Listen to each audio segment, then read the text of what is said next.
church fun.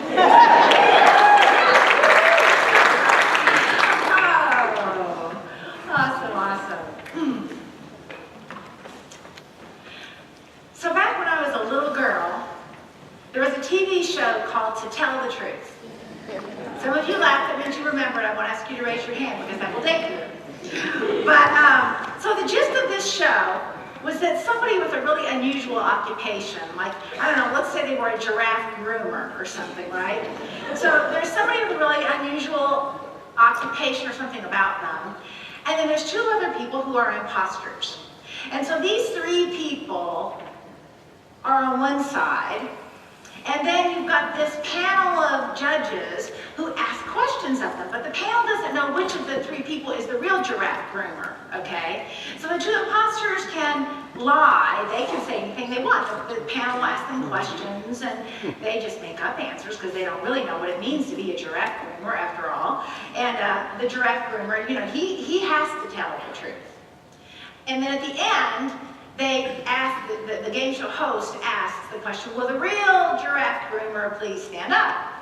And I was thinking about that show, because that's where we got the title of today's lesson, will the real you please stand up? Because I think that sometimes we go through life being an imposter in our own life, afraid to be the real us. Pretending to be something that we think we should be, something that we think somebody else expects us to be, rather than our real, authentic selves. And so I asked this question, will the real you please stand up? In the midst of this month of June, where we've been exploring the quality of integrity. Integrity, which really means being in alignment with your core values, with who you really are. You can only be in integrity with yourself. You can't be in integrity with someone else. You can only be in integrity with who you are meant to be. Will the real you please stand up? Yeah. So I was thinking back to a time not long after I first came to this community. You know, I've been here almost 9 years. And when I arrived here, I'd never been a senior minister before. I'd been a senior associate minister at a church in Houston, but I'd never been a senior minister before. So I had all these expectations about what that was supposed to look like. And I had all these guesses about what it was that you all might have been expecting from me. And I remember one Saturday in particular, it was early on, and I barely knew anybody's name yet, and I headed off to Panera Bread, probably to sneak some sort of pastry, you know, and because it was Saturday, I had no makeup on. I was in my grungies, and I hadn't styled my hair, you know, but I figured it didn't matter. I wouldn't run into anybody that I knew, right? Oh my gosh, one thing I've learned as a minister, you run into people you know everywhere. So in I rushed to Panera Bread, and there is this face that I recognize from the church. Now, I don't know her name, but I recognize the face. And not only is she a woman from the church, but she's a friendly woman from the church who wants to talk to me. And not only is she a friendly woman from the church, but she's brought her mother with her, and she introduces me. Mom, this is our new senior minister. And I'm just cringing. I'm thinking, what must her mother think? How could they have hired this disheveled woman? It doesn't, you know, all this stuff is going through my head. I think I'm really not being a senior minister. You know, a senior minister would probably look all glamorous going to Panera Bread, you know. Of course, now I know this woman very well, and I know that she has a name, and her name is Jan Stanley. And those of you who know Jan know that the last thing she would ever think would be to judge anybody for anything. It's just not even in her repertoire to know how to do that. But, you know, it was all my stuff, thinking I was kind of being an imposter as a senior minister. Now we fast forward to today, and I've let that go, right? I've let that piece go. As I have been loved by this community, and as I've grown over 9 years, and as we do in life, right? We become more of who we're really meant to be. And if we're lucky, we find a community like this that will love us in spite of and because of all of it. I remember my husband, Brian, he got the word authenticity long before I ever did. And early in our marriage, I remember a couple of times when he was interviewing for jobs. And so there I'd be saying, well, honey, what suit are you going to wear? And what tie are you going to wear? And have you clipped your fingernails? And have you had a haircut? You know, because you go in for a job interview, you want to put your best foot forward, right? And, you know, finally, I remember one time Brian said, you know, he said, they're either going to like me or they're not going to like me. And he said, I'd rather know right now that they like who I really am. He said, I'm not going to show up like, you know, all spit polished every day, so I'd rather they know the real me. And if it's not a match, let's figure that out now. Let's not figure that out 2 months down the road. He knew. He knew. He's been my greatest teacher, of course, in this life. Thank you, God, for Brian. So today I want to explore what it means to be the real you. Not the imposter that you think you need to be or that you think somebody else thinks you need to be, but the real you. What does it look like to be authentic? Well, let me tell you about another member of our congregation. She recently sent me a Facebook message, and it was this sweet compliment. And so I thanked her for that, and I said, you know, thank you so much. Coming from you, it really means a lot to me. You're such a blessing. And then she responds, what do you mean? You always say that. And here's what I mean. This woman is authenticity embodied. I know I can trust what she says. If she pays a compliment, I know it's sincere. And you know how I know that? Because sometimes she said things that I don't agree with. She's comfortable telling me even the things that aren't compliments but are constructive feedback. So I know I can trust her to be in integrity, to be authentic. So when she says something, it is a blessing to me.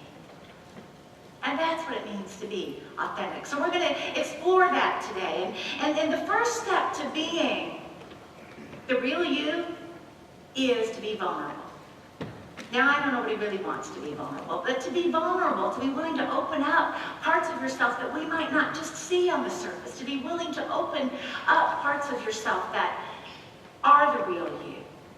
And I'm reminded just recently, Reverend Robin and I had a conversation one day, and we both left that conversation thinking about it. We didn't say anything, but we both left that conversation thinking about it. And Robin did more good thinking about it than I did, because she came back to me the next day and she said, can we revisit that? She said, I've been thinking. And she then helped to point out how it is that we are different. How it is that in this particular arena, she sees things one way and I see things another. And then we explored that and said, you know, gosh, there's pluses and minuses to seeing the world this way, and there's pluses and minuses to seeing the world that way. And as we talked about it, we really grew to know each other better. You see, she was willing to be vulnerable so that we could build greater intimacy. She was willing to be vulnerable so that we could build greater intimacy, because that's how intimacy is formed. It's by being vulnerable. Think back to some of your closest relationships. Aren't they relationships where you were willing, one or the other of you became vulnerable and let the other one in? Brene Brown wrote a book called Daring Greatly. And Brene Brown is the new great voice of authenticity and vulnerability. She's an expert researcher on shame and how that works in life. And she coined a term, which I love, called a vulnerability hangover. Like after you shared and revealed something, and you just kind of wondered, gee, did I share too much? I've had that before after a Sunday morning. You know, about 4 o'clock in the afternoon, it sort of hits me and I think, oh my God, I really did say that, didn't I? Wonder what they think. Wonder if I was clear. Wonder if, but you know, here's the thing. Once I move through the hangover, what I realize is that we've built greater intimacy. Anybody here had that vulnerability hangover before? It's kind of just sort of a kind of icky feeling, like, oh man, I don't know. But if you stay with that feeling and you move through that feeling on the other side, it's the possibility of greater intimacy with someone, whoever it was that you were with. Yeah. the vulnerability hangover. Okay, so the first thing that we're talking about here is to be willing to be vulnerable. Now the second, oh boy, this is complicated. The second is that being the real you means honoring others for being the real them. It means accepting others when they are being their real selves too. You see, it has to be two-way. It's a two-way street, or it doesn't work. You don't just to go out there and be you. You've got to make space to create for others to be who they really are as well. And we know that as a community here, we've got this core value of being inclusive, which says that we embrace all people as expressions of God. So part of being an inclusive community is that we welcome everyone in love. We honor them whoever and wherever and however they show up at any particular moment. And I think we do a really good job of that. However, this week I received an email that hurt my heart, and I want to share it with you. I have permission to share it with you. It's from somebody who's been to the church a couple of times. And she wrote me saying, you know, I want you to know I love the message, I love the meditation, I love the music. She said, but there's something that's really hard for me. And she said, every time I come, it takes me a while before I can come back. And something that's hard for her is that we are such a hugging community that we've not made space for her. She happens to be a person who doesn't prefer hugs. And when she turns someone down at the request of a hug, they ask her why. And here's what I want to say. Why is because she said so. I mean, we all get to have our personal boundaries. In fact, part of being the real you is knowing what your personal boundaries are and being able to share them with someone else, right? And so I thought about it, and I thought, you know, some of us in the room prefer hugs. Some of us in the room prefer handshakes. Some of us in the room prefer neither one. Some people in the room like to hug with your right heart to the other person's right heart, right? And you're really sure that's the only way to hug. Some of you like to hug with your left heart to the other person's left, the left side, and you're sure that's the only way to hug, right? Some of you like to hold hands and sway when we sing the peace song at the end of the service. Some of you don't. Some of you like to stand still. Some of you like to hold hands. Some of you like it on Name Tag Sunday when we give you a name tag, and some of you really don't want to have to wear a name tag. And here's what I want to say. It's all right. Because your boundaries are your boundaries. And you get to establish those. And it doesn't even matter why. And none of those things I just mentioned is superior to any of the other things I just mentioned. It's just different. It's like Robin and I talking. There's pluses and minuses, hugs, handshakes. You know what? It's all according to what feels right for you. And so I ended up responding to the woman, thank you so much for sharing. Absolutely, thank you for sharing. I heard you. And I encourage you to just extend your hand. So those of you who prefer handshakes, just extend your hand at the time of greeting. And those of you who like hugs, ask for the hug. It's that simple. But all of that honors each person's personal boundaries and space. And that's part of being the real you, is letting others be the real them. That's part of it. You know, there's a wonderful quote that's on Jan Chapman's wall in her office.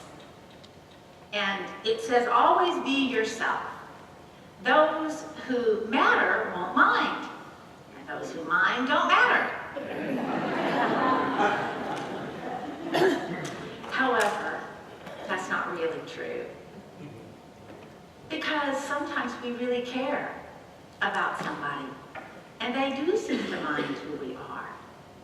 And that's the richness of life, is navigating those waters together, right? And so that brings us to the third step of being the real you, being your authentic self. And that third step is being willing to take a risk. Being willing to take a risk, because that's how intimacy is born. In her book, Daring Greatly, Brene Brown talks about the masks that we wear that we call personas. You know, persona is from the Greek word meaning a stage mask. And we all have them. you know, I had my stage mask thinking that, you know, senior ministers were always supposed to look cleaned up all the time, you know. That was part of the persona. And she invites us to peel back our persona and our masks. She says masks make us feel safer even when they become suffocating. Armor makes us feel stronger even when we grow weary from dragging the extra weight around. Sometimes we've been carrying around these personas for a very long time. And it feels like a risk to take them off.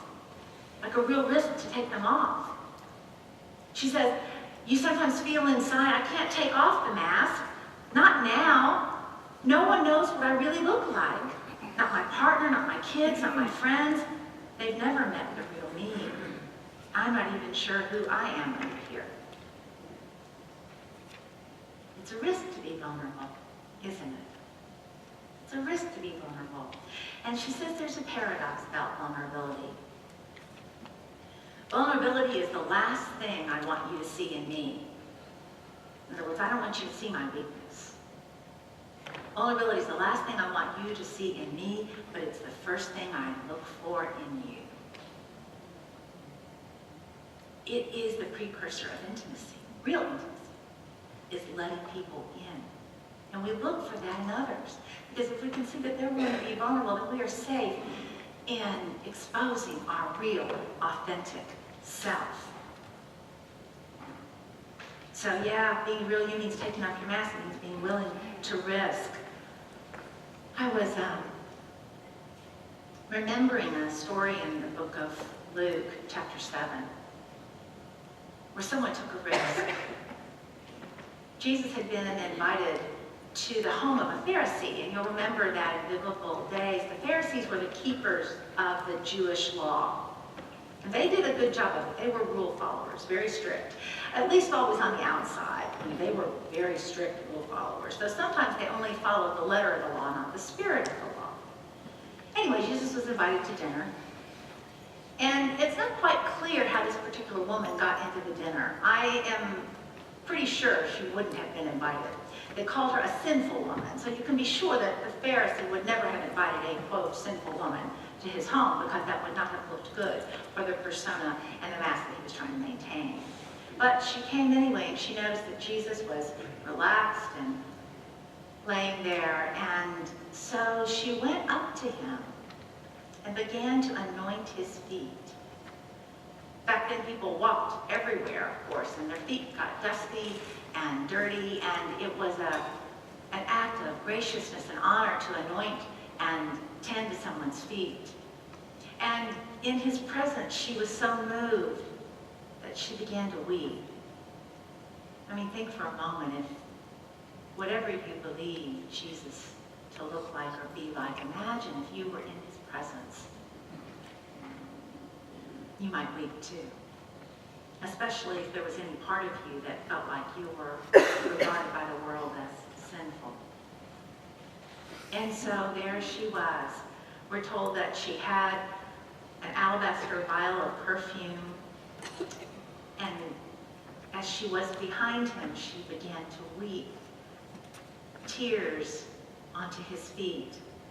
It says she began to wet his feet with her tears and kept wiping them with the hair of her head and kissing his feet and anointing them with the perfume. How sweet is that? And how risky is that? And then the scripture goes on to say, now when the Pharisee who had invited him saw this, he said to himself, if this man, being Jesus, if this man were a prophet, he would know who and what sort of person this woman is who's touching him, that she is a sinner. Well, I would say this, Jesus knew exactly who she was. And what he knew is that at the center of her is the same thing as at the center of the Pharisee, at the center of you and me, at the center of each person is the light of God. At the center of each person is this spark. It is a spark of goodness, and it is a spark of light. We call it the Christ. And I am confident that Jesus knew exactly what was inside her. He was able to open to both the giving and the receiving of unconditional love that she risked in offering herself in that way. Being the real you means being willing to take a risk to love, a risk to show who you are, a risk to hear who somebody else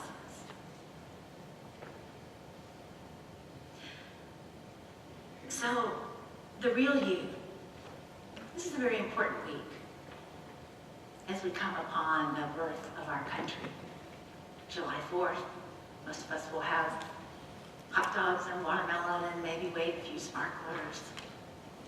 And there's a deep purpose to the holiday, because what we are honoring on this holiday is all of those founders who came before us, for whom their integrity, their authenticity, and what they stood for was more important than anything else. It was so important to them that they would leave behind their mother country, that they would sever the ties. The word that is used often when you look in the history books is tyranny. They felt like they were being under tyrannical rule and could not really be their real selves, could not be who they knew to be their true selves. And it was out of that that this country was born. So it's in you and me. It's in our DNA here in this country. And it's also been a really important week this last week. Our Supreme Court made some decisions that are making it that much easier for our gay and lesbian friends to express their true nature. For those who are in loving, committed partnerships to move closer to having their marriages honored by the rest of the world in this country. Just a couple of steps closer those rulings took us. And I think I can't fully comprehend the courage it takes to be out in this culture, to be a gay or lesbian person living your life authentically. But I do know this. I know that I am happy, grateful, and proud to be a part of a spiritual community like Unity Church of Overland Park that has inclusiveness as a core value, where we with great joy perform and officiate holy unions. Someday when it's legal, we will perform weddings as well. And I am also happy and proud and grateful to be a part of Unity as a movement that honors all committed relationships as holy and sacred. And so here we are, in this, to me, this exciting week of decisions from our Supreme Court, of moving into this 4th of July holiday, and all of it calls us to be our authentic selves. And it calls us to honor others for being their authentic selves, to be the real you. So that when someone says, well, the real you, please stand up, you do. You stand up. And we're learning. I've been here nearly 9 years now in this community. And I want to say thank you, because you have loved me as I've moved through my imposter selves, not even knowing they were imposter selves. As I've moved through them and shed and let go of masks. And I've more yet to let go of, I know, because we all do. But that's the beauty of this community, is that we make it safe for one another to do that, to be loved, just as you are, right where you are. So I will close with this advice. Somebody once said, always be yourself, unless you can be Batman. If you can be Batman,